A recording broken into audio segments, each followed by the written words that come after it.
Chairman Tehreek-e-Insaf Imran Khan ने कहा है कि इलेक्शन कमीशन इनके साथ मिला हुआ है। सब तैयारी कर लें, 17 जुलाई को मिलकर इन्हें शिकस्त देंगे। सजा याफ्ता खातून को वजीर आजम का प्रोटोकॉल दिया जा रहा है। जो भी ऊपर बैठे हैं वो श्रीलंका के मनाजिर देख लें। वहां वजीर आजम के घर को आग लगा दी गई। सदर बड़ी मुश्किल से बाहर भागा। ये दिन यहाँ भी आ सकते हैं। तेल की आलमी कीमतें हमारे दौर से भी कम हो गईं। वो जंग में जलसे से खिताब कर रहे थे।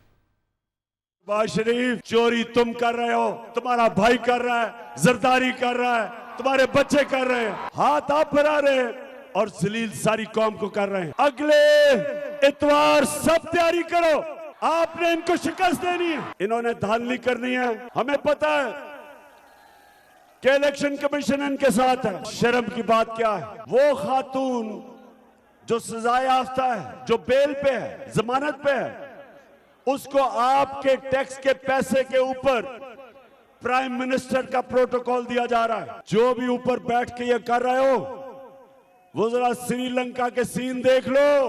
प्राइम मिनिस्टर के घर से को क्या हुआ, आग लगा दी।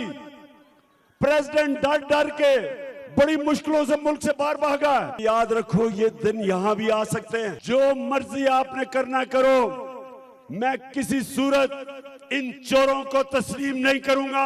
आज जो इंटरनेशनल मार्केट में तेल की कीमत है वो कम है, वो उससे कम है जब हम 3 महीने पहले इक़्तिदार में थे। तो शहबाज शरीफ अपने आप को खादमे आला तो कहते थे, अब करें ना नीचे पेट्रोल और डीजल फजल रहमान की कीमत नीचे करें। आप कुकड़ी ने मुर्गी की कीमत दुगनी करवा दी और अंडे की कीमत 36% बढ़ा दी। उसकी बिजनेस है। इस मुल्क की तारीख कभी माफ नहीं करेगी उन लोगों को जिन्होंने साजिश करके इन चोरों को लेके आए हैं।